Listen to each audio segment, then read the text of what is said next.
Hello guys! Welcome po dito sa Delta ng Mekong dito sa Vietnam, isa sa pinakakamanghamanghang wetland region sa Southeast Asia.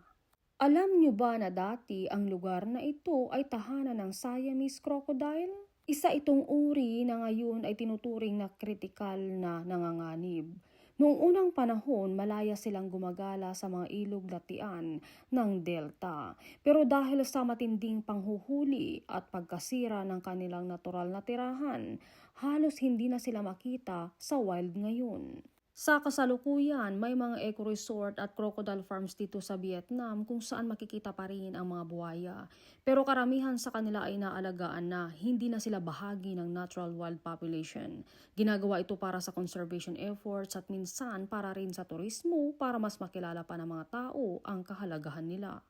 Importante ang mga crocodile sa ecosystem dahil sila ay tumutulong magpanatili ng balanse sa food chain lalo na sa wetland environments tulad nito. Sila ang nagsisilbing natural regulators ng ibang species. Tandaan natin na hindi lang sila basta nakakatakot na hayop, sila ay mahalagang bahagi ng kalikasan na dapat nating protektahan.